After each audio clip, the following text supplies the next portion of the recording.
Clear basis of agreement then. Anything on that, my sister? Yeah, I feel a bit uncomfortable, and I'll just put it out there because I had a lot to say about how I feel being a mixed race person. I do think that the situation in America and the situation here has been different, and we can't always, I know we're talking about a global movement, and we're talking about ideals, and we're talking about ideology, but to say that somebody can't, you know, whether we're talking historically or in the present time, I just think I felt quite displaced at hearing that, because my mum will be my mum. She will always be my mum. My family will be my family. They'll always be my family. And yes, I know politically, I hear what you're saying, politically I identify as black because I'm perceived as black. I said that myself. But a movement that has in its ideology no mixing, how can that movement accept me then? Because I'm a product of that.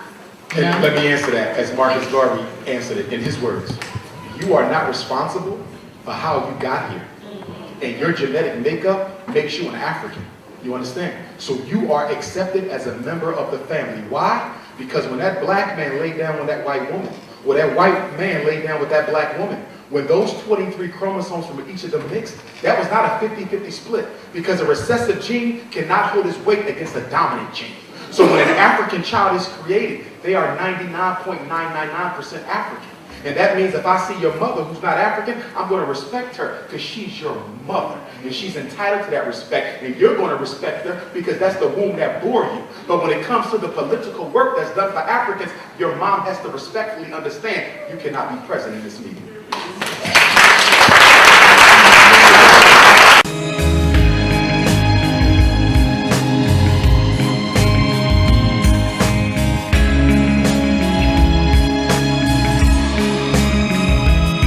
Pan-Africanism is the black man's oldest formal ideology.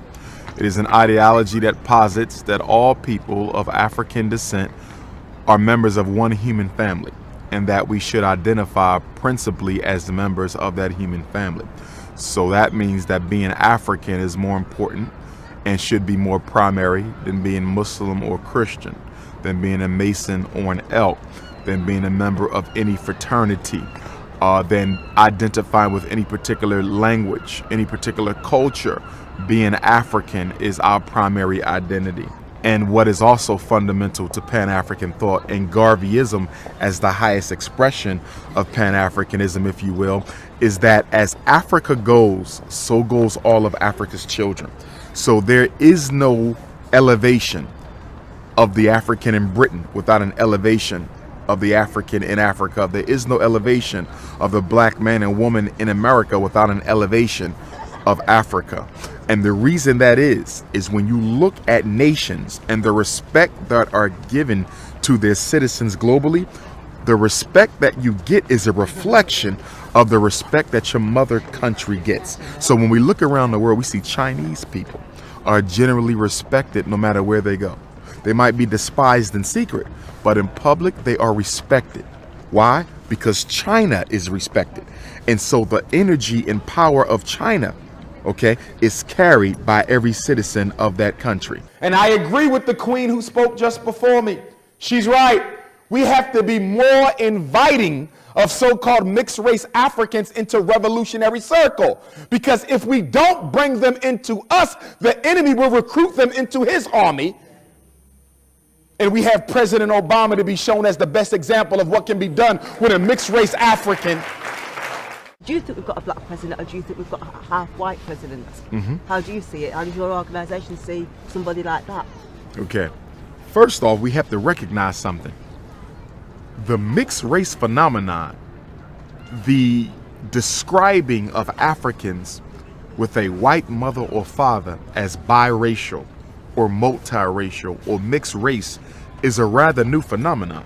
When you look at the history of slavery, African slavery, in both Europe and America, you will see that the child who was the product of the rape of the slave master was still considered to be a member of the African stock, although they may have been called mulatto, to be identified as such. They were not segmented from the other blacks. We don't see a separating out of the so-called biracial African, and I say so-called because he was never called biracial before then. So I, again, agree with Marcus Garvey that if you have one African parent or two African parents, you are an African.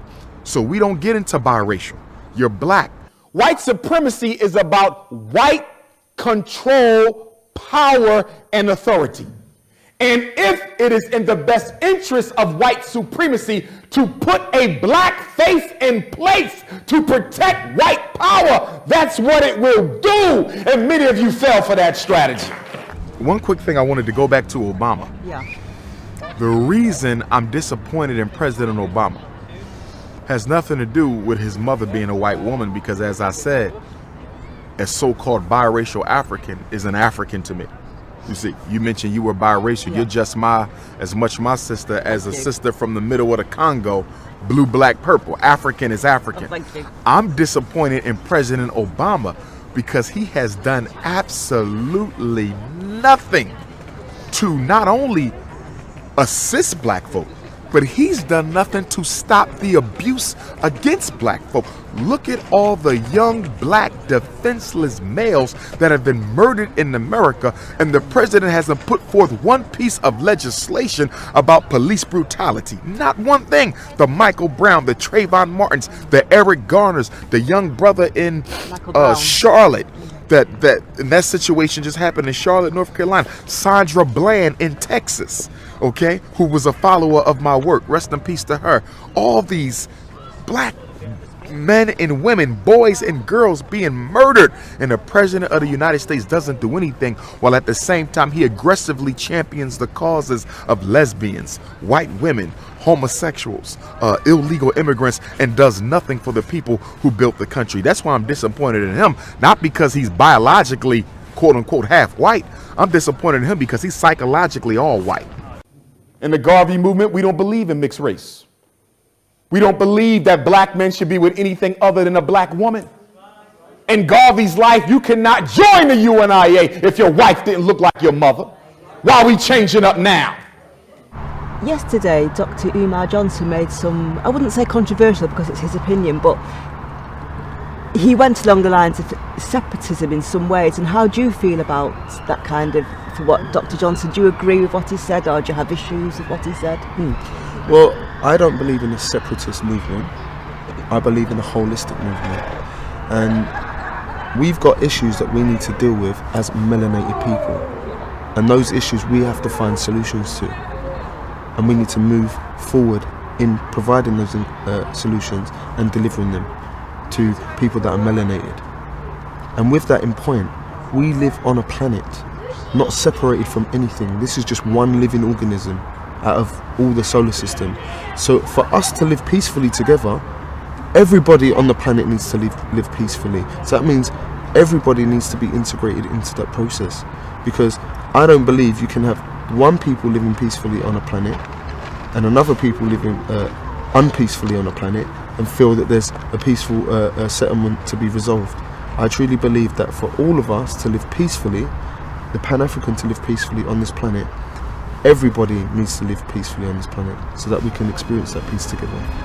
My dad was from Nigeria, but he absolutely despised West Indian people. He always told us they were slaves, they were inferior, not to mix with them. And in 1991 I went to Nigeria to meet his family for the first time, and I was so shocked and disappointed by the way I was treated as a returning daughter of Africa, which is how I saw it. The first day I was there, I went for a walk in the street. A total stranger approached me and said, "You're half white, you better go home, they will beat you." The second day I was there, I was talking to a gentleman outside my auntie's house, and she said to me, "Oh, don't talk to that man, he's from the Ibu tribe." And the thing that shocked me was just how much tension, how much mistrust there is amongst the various ethnicities and tribes within Africa itself. And until Africa itself sorts out all its prejudices, all its past histories, that will make it very, very difficult for Pan-Africanism to exist.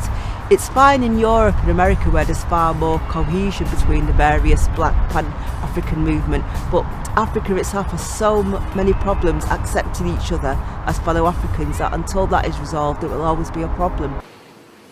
Within the Pan-Africanist movement. I represent the Garveyite wing of that movement.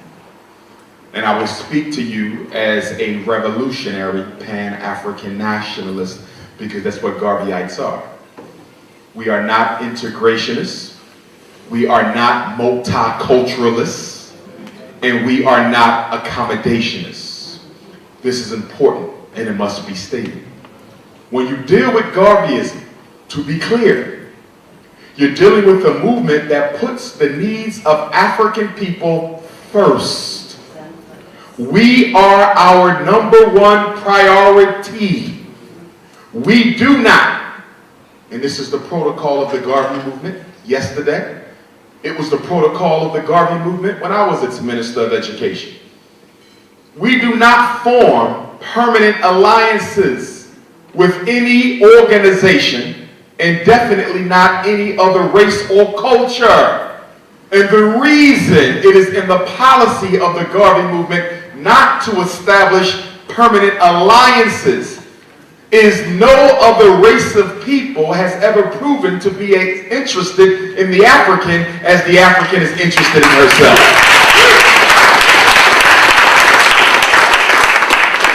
This has to be stated because in the historiography of Pan-Africanism, I've noticed over the past decade, it has been moving away from a race-first, unapologetically African position to one of Obamaism type of loving everyone on earth as much as we love ourselves.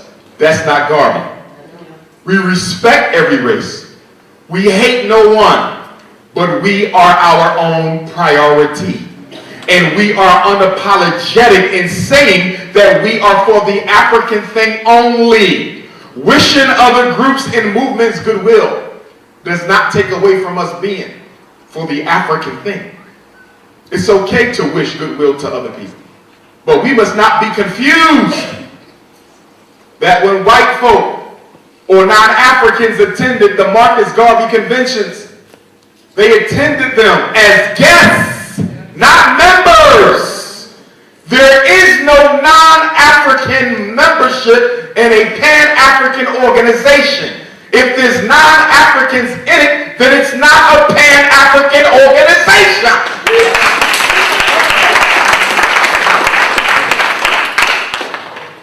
Which takes us to another controversial tenet of Garveyism, and that is the refusal to accept non-African funding. One of the biggest contradictions of so-called Garveyites and Pan-Africanists here, there, and everywhere is claiming to be against white supremacy while you're being funded by white supremacy. The hand that pays is the hand that rules. You cannot be a Pan-African movement being funded by the government of Britain. You cannot be. It is a contradiction in ideology. The revolution will not be financed by your oppressor. It never was and it never will be. And we need to be clear about that. The mixed race African issue. What is the Garveyite position on that? The Garveyite position on the mixed race African is that there's no such thing as a mixed race African. The Garveyite perspective is that if you are of an African parent, if you are of African parentage, then you are an African child. We don't play the schisms and the isms. We don't do biraciality, multiraciality. Why don't we do that? Because during enslavement, there was no such thing as a biracial African. During enslavement, there was no such thing as a multiracial African. You were considered an N-word with the rest of us. There was no difference. Now, when they divided you out, they may have used mulatto as a grouping mechanism, but when it came to valuing the life, the so-called biracial African person's life was no more valuable than someone who was 100% full-blooded African. So why are we playing these games now? But we would argue, though, that for those who are of mixed racial ancestry, you must identify wholeheartedly with your Africanity, which does not dismiss the fact that your mother or father may be white. On the personal level, that's your ancestry. You got to get to know it. You got to get to understand it. But on the realm of politics, you must recognize that the world sees you as an African and nothing else. And I agree with the queen who spoke just before me. She's right. We have to be more inviting of so-called mixed race Africans into revolutionary circle. Because if we don't bring them into us, the enemy will recruit them into his army. And we have President Obama to be shown as the best example of what can be done with a mixed race African.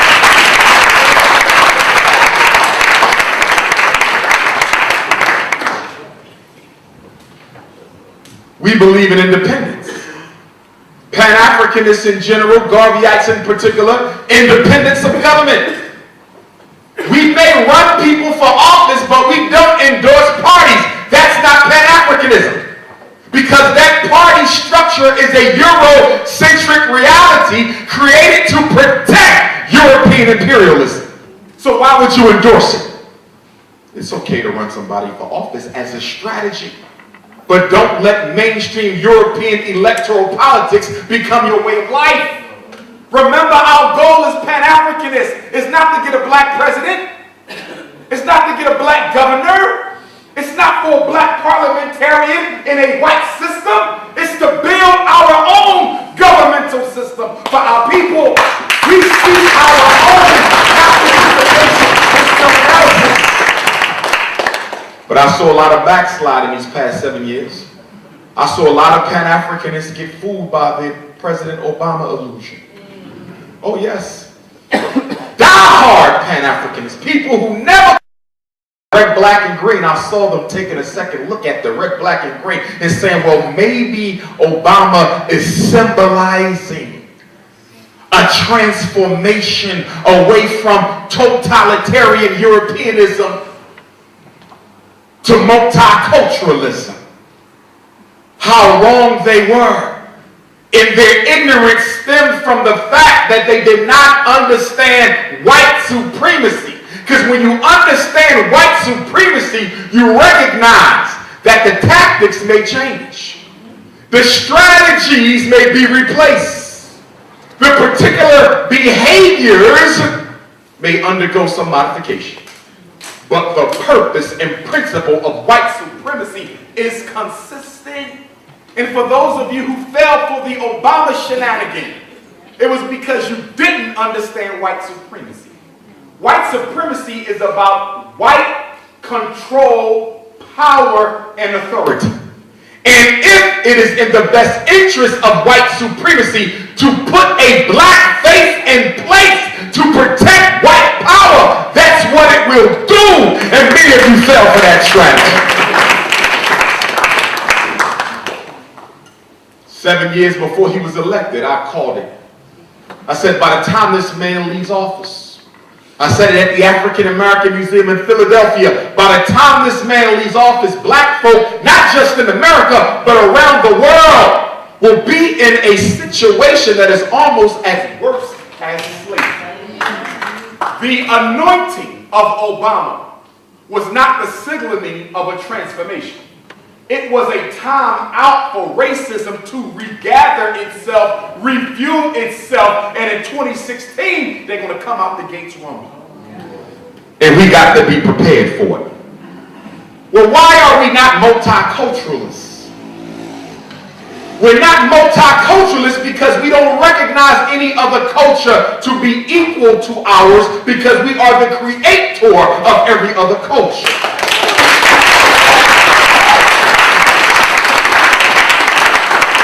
If you know your history, where did multiculturalism get its impetus? First of all, it's a European brain product. And a lot of us are identifying with a lot of European brain products. Multiculturalism was invented at the turn of the century as an attack on African-centered education and approaches to historiography. So how can you be a Pan-Africanist and be a multiculturalist when multiculturalism was invented to kill the African-centered approach to world history? These are the contradictions we have to look at.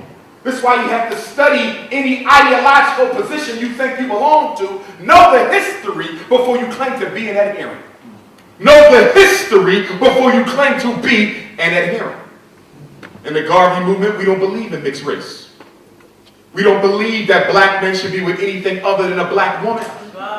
In Garvey's life, you cannot join the UNIA if your wife didn't look like your mother. Why are we changing up now? I'll give you something else that's controversial. Homosexuality and lesbianism. In Garvey's day, you could not be a member if you were sexually confused. But I know Garveyites today back off from that. You want to hide that. See, we want to pick and choose the principles of Garveyism that we want to espouse. We don't want to lay them all out there. That doesn't mean we hate our homosexual brothers and sisters. I don't. I disagree with the lifestyle because it's anti-African. I disagree with the lifestyle because I know it's being funded by the World Bank, the IMF, to depopulate African people.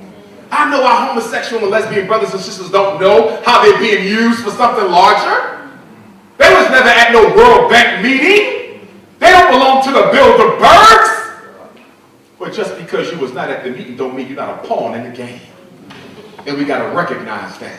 We believe in African family. Our whole universe is based on what? The balance of masculine and feminine energy. That is African reality. Masculine and feminine. Every atom in existence has a positive charge and a negative. What happens when you put two positives together? What happens when you put two negatives together? You destroy it. The Garveyite is unapologetic in his Africanity. But we need to be careful about something, and that is being armchair Pan-Africanist. There's this new thing that says you can be a Pan-Africanist and have no connection to Africa. How in the hell can that be? In fact, in America, we got a phrase for it. It says if you can't go to Africa in physical form, go in your mind. But you don't go to the Korean hair store for weave in your mind. You go for real. You don't go to Nike and Adidas in your mind. You go for real and you spend money in those stores. So how is it we can go to the Arab-owned business for real with money? And we can go to the Jewish-owned business for real with money? And we can go to the car lot and the clothing store and the weave shop with real money on our feet, real walking. But when it comes to connecting with Africa, we want to go and dream about going. As if you can afford to get there. Pan-Africanism is connection. And we have to recognize two significant contradictions of the Pan-African movement. Even Mr. Garvey fell a little short here. Number one, most great Pan-Africanists in history. Because remember, Pan-Africanism came to Africa, it was not started there. Nor was it started with Henry Sylvester Williams. The grandfathers of Pan-Africanism were from the States. John Brown Rushworth, the great Jamaican who came to America by way of Jamaica, the first black man to earn a college degree, the first black man to publish a newspaper in America, Jamaican-born John Brown Rushworth, a great Pan-Africanist before Garvey, but even in Jamaica they don't know his name. Bishop Henry McNeil Turner from Georgia, who taught the Honorable Elijah Muhammad as a child that God was black. That's where Mr. Muhammad got it. That's where Marcus Garvey got it. He lived before Garvey. Martin Delaney from Pennsylvania, the one who invented the phrase Africa for the Africans. Garvey took it and added those at home and those abroad. The reason Garvey succeeded in America is because the Pan-African groundwork had been laid. Alexander Crummell, W.E.B. Du Bois' first teacher on Pan-Africanism, who spent 20 years in West Africa, the longest sojourn of an American-born Pan-Africanist. So the groundwork was laid. That's why Garvey survived in America where he couldn't do it in Jamaica. Because in America, you're either black or white. You mix race, that's black. But in the Caribbean, I have a more sophisticated color hierarchy. You have octoroons and quadroons and aliens and all kind of stuff. But in America, it's one or the other. So it was easy to accept a program of race first in America, whereas in the Caribbean, it would be more difficult because being a shade lighter meant you get a better job. Being a shade lighter means you might get accepted to college. So it was a lot different there. That's why it struggled there, but it found fertile ground in America. Pan-Africanism means oneness. Oneness with all Africans. When you say you Pan-Africanist, you're saying I'm placing my membership in the African family first. And that is more important than being a Muslim. It's more important than being a Christian. It's more important than being a Mason. It's more important than being an Igbo or Yoruba or a Hausa or a Zulu or a Xhosa. I'm African first. That's Pan-Africanism. Which is another contradiction. Because some of y'all in here, let's be honest, in the States, you're more linked up with your cultural tribal identity than you are with your African identity. Let's call it what it is. Some of you more Jamaican than you African. Let's call it what it is. Some of us more Black American than we African. Let's call it what it is. Some of you identify more with a slave ship put you down at and not where it picked you up at. Let's call it what it is. The Pan-Africanist is a statesman and a stateswoman of African affairs. We're different from everyone else. They still family, but we don't see the world through the same eyes as the Hebrew, or the Nation of Islam, or the Gaza Earth, or the Nawapians, all of whom we respect, but we do it a little bit differently because we dealing with family on the global level. So we don't just deal with what's going on with blacks in Britain. We don't just deal with what's going on with blacks in the Caribbean. We don't just deal with what's going on with blacks in the continent. We step back, look at the whole chessboard, and we plot and strategize and say, based on what's going on all 7 continents, this is what we should be doing. And some people who don't understand politics will say, well, aren't you Pan-Africanists creating such a big thing that you'll never be able to get anything done? Don't you need to chunk it down into chunks? Yes, with the implementation of the program. But no, with the ideology and vision. Because if you are a Pan-Africanist, you believe something. And that is that fundamental to the improvement for African life is a collective approach to the solutions that must involve all Africans everywhere at the same time. If you Pan-Africanist, you believe Black UK does not fix some problems until Black Africa does. If you Pan-Africanist, you believe that Black Canada, Black America, Black Caribbean cannot rise without the mothership of Africa herself. If you Pan-Africanist, you believe that the respect we get around the world is a direct reflection of the disrespect shown to our mother continent. Why are Chinese respected in the UK? Chinese are respected in the US, the UK, Jamaica, Puerto Rico, Canada, wherever they go. Same thing with the Arab, wherever they go. Same thing with the East Indian, wherever they go. Why is it they are respected no matter where they live? Not just in some places, but everywhere. Because they have a mother country that demands respect. They have a mother country that will not allow any of its natives to be disrespected by a foreign government. We're doing this whole thing wrong. Even Dr. King had to look at it towards the end of the civil rights movement and say that in order for us to fix this black thing, we're going to have to play a hand in that African thing. So when we say Pan-Africanist, we're looking at the grand chessboard. You got to realize something about Garvey. He's the only leader you had since slavery.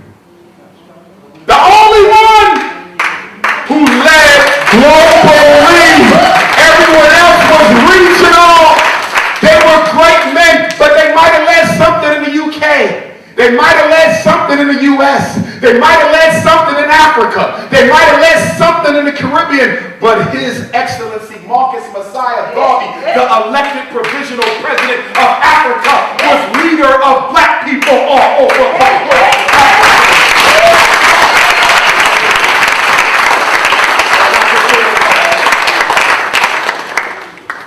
Another contradiction. From John Brown all the way down to Garvey. And Brother Benny Elder talked about it earlier. And that is our rejection of African ancestral veneration. One of the shortcomings of Pan-Africanism, study them all. Very few Pan-Africanists including those from Africa, venerated their ancestors. And I'm saying here and now that that's one thing that we got to fix. We got to make that right. Because in order for us to win this war against white supremacy, we're going to need every soldier we can have, the ones we can see and the ones we can't see. Brothers and sisters, Pan-Africanism is about being proud to be African, not just knowing your history. I know a lot of sellouts who know their damn history. You know how many scholars we got in America who knows history inside and out, but has no race pride? Knowing your history doesn't impress me. There's white historians with PhDs in African studies. That's intellect. Pride is a spiritual electrification of the intellectual information. Brothers and sisters, education. I'm going to round it out here because I'm an educator and I'm a psychologist. The Queen was absolutely correct. We are a traumatized people. And you know what's so unique about the trauma of the African? The reason it's so difficult for us to heal from our trauma is because the source of the trauma has not stopped. So we're looking for healing while we're being traumatized. What woman being violated by a man, God forbid, what woman being violated by a man can begin to heal while the man is still inflicting the abuse? Yes. The timeout hasn't come yet. And we need the timeout to come. That's where the hate comes from. The pain, the anguish, the reason we have so much violence in the community is due to three primary causes. Number one, miseducation. We haven't been properly prepared for life. That includes properly prepared to understand white supremacy and to navigate it. So for those of you who are educators of African children, homeschool or real school, if you're not teaching them about white supremacy, what it is, how it operates, and how to navigate it, you're miseducating those children. So miseducation. Two, economic castration. The black man can't get no work. The black man can't get no job. After the civil rights movement, the white man came up with a new strategy. They said since black folks want to go to college so bad, since black folks want to wear a shirt and tie to work so bad, this is what we going to do. Because at the end of the civil rights movement, black men were tired of working with their hands. Black women were tired of scrubbing floors or washing clothes. They said, I want to do something that uses my head more than my hands. So the white man said, let's accommodate that. We're going to give them degrees and send them to college. We're going to make everybody qualifiable for a student loan to go get an education. Have you ever wondered why you could go into a bank here in the UK and ask for a loan to start your business and you get denied? But if you ask for a loan for college, you get approved? Have you ever wondered why you go into the bank and ask for a loan to build an industry, you get denied? But if you ask for a loan to buy a car, you get approved? Why is it I can't get a loan for business, but you approve me for a student loan that's worth more than the business loan I was asking for? You approve me for a car loan that's worth more than the business loan I was asking for. It's because if they invest in your education or invest in your transportation, they investing in themselves. Because the interest rate on that student loan and the car note interest rate is going to have you indebted to the bankers for the next 10 to 20 years. They're not going to give you money to separate from the system. They're only going to give you money to become more dependent upon it. Which is why when Marcus, just before he made his transition, Mr. Garvey was plotting an international Pan-African bank. Why was he doing it? Because he said, I could put the ships on the water, but when we make money with the Black Star Line, we got to put the money in white banks. So even if everyone in this room has your own business right now in Manchester, we are Black Wall Street, we booming, we got supermarkets and hospitals, gas stations and distribution networks. What do you do with the profit from your business? You put it in Morgan Stanley, Chase Manhattan, these European-owned banks. So even though it looked like you're the captain of your destiny, you're not, because the white man is able to float loans off of your black money. That's right. Under the laws of banking, you can loan $100 for every dollar deposited. So if you got $1 billion black dollars deposited times 100, our money's still working for the enemy more than it's working for us. So to talk about a black business without a black bank to capture the capital, you only dealing with half the story. We need black banks and we need black schools. How can you call yourself a revolutionary when the mind of your child is being exploited by the oppressor? How can you call yourself a revolutionary when your child goes to school and learns the songs and the pledges of Britain, gets totally Europeanized, and then when they graduate from high school, you want to get mad at them for acting white, but you're the one who subjected it to them in the first place.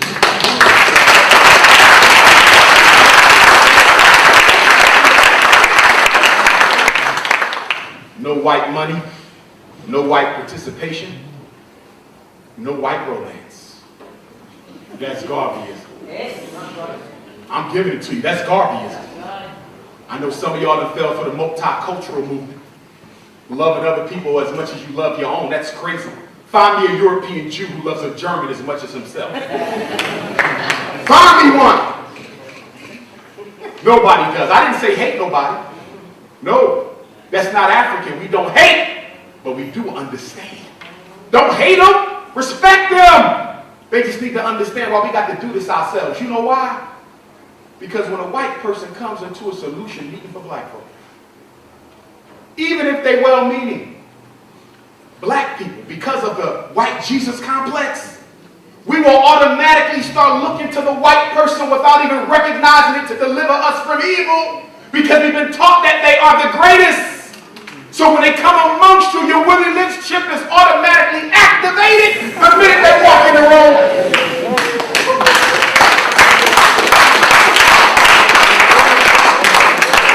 So in conclusion, we got something new we're doing in the States right now. My organization is Team Pan-African, and we have a research and repatriation task force.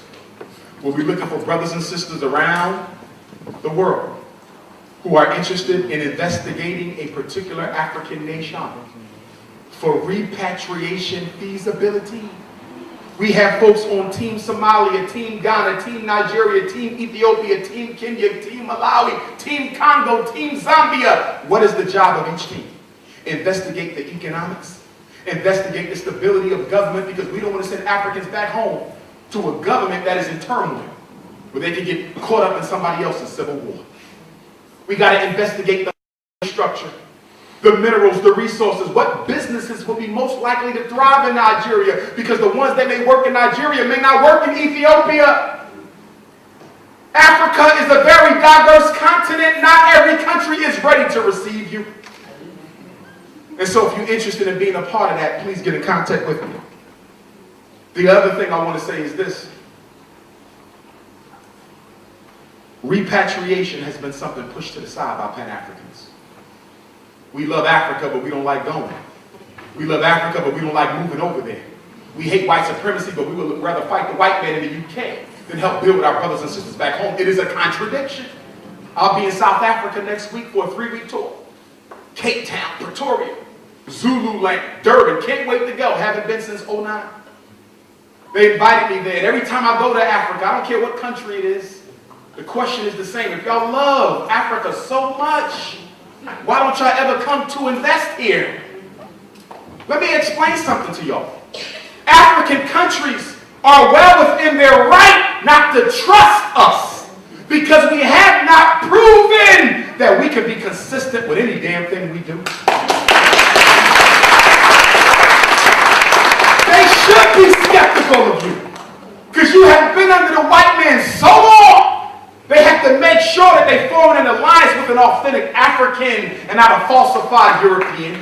You know what happened in Liberia when we went back. You know what happened in Sierra Leone when we went back. We became the oppressors against our own brother and sister because we were operating with a Eurocentric mentality. Marcus Garvey never said that every African should go back home. He never said that. There was no such thing called a Back to Africa movement. Never. The media called it that. Mr. Garvey said only those who can be of use, which is only 20% of you in here.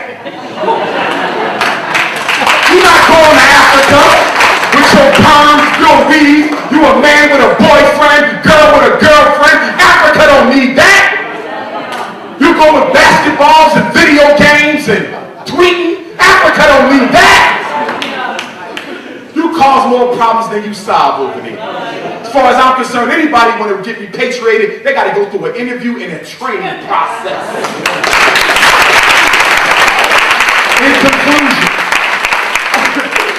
In conclusion, I want to let you guys know tomorrow night at 5 o'clock at the West Indian Center here in Manchester, I will be giving an address to you all on the state of Black America, bringing you up to date on what's going on with your brothers and sisters in America. What does Dr. UMAR Johnson think about Minister Farrakhan's march last weekend?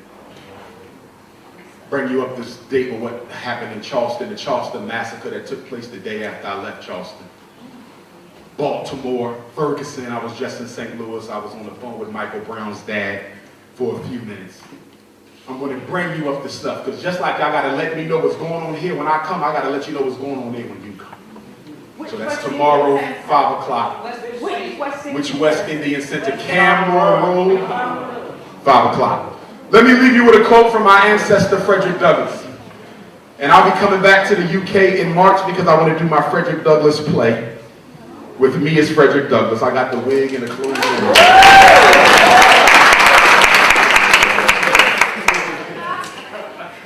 Before I give you this Douglass quote, I want to give you one more tenet of Garveyism, and there's so many you can't cover them in one day. But one of them is equality for women. Does anybody in here know why the white women of America got the right to vote? I want my feminists to do your research. The reason the white woman of America got the right to vote in what year? 1920. Was it a coincidence? No! If you don't believe me, do your research. White women wrote the President of the United States protesting the right not to vote because Marcus Garvey, the leader of the Negro organization, has given black women not only the right to vote, they run their own military, their own auxiliary, and this Negro requires of every division of this organization that there be a lady president next to every male president. We don't need feminism, we need womanism. African family is what we need. Frederick Douglass said, if there's no struggle, there's no progress. Power concedes nothing without a demand. It never did, it never will. He said, those who are whipped the easiest are those who are whipped the most. Frederick said, for 20 years I prayed on my knees to God for freedom, but the good Lord gave me no freedom till I got up off my knees. He said, if you want respect, stop looking for pity, because the man who pities you will never respect you, and the man who respects you has no need for pity. He said, men may not get all they work for, but you must work for all that you get. Queen Mother Harriet Tubman said, I freed hundreds of slaves, could have freed millions more, but they didn't even know they were slaves. Marcus Garvey was asked, are you an African or are you a Jamaican? Are you an African or are you a Jamaican? Are you an African or are you a Jamaican? And in response to that question, His Excellency, leader of the largest black organization in modern history, the man who gave us the red, black, and green, put ships on the water, put so much fear in the Europeans that he had to create the Council on Foreign Relations. Garvey said, you asked me, am I an African or am I Jamaican? I answered you simply, I would never give up a continent for an island.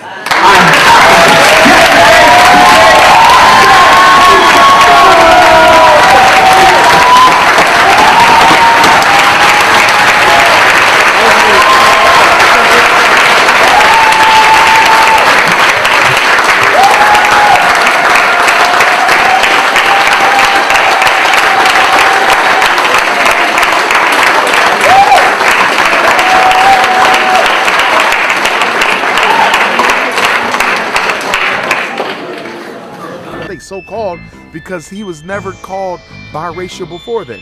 So I, again, agree with Marcus Garvey that if you have one African parent or two African parents, you are an African. So we don't get into biracial. You're black. White supremacy is about white control, power, and authority. And if it is in the best interest of white supremacy to put a black face in place to protect white power, that's what it will do. And many of you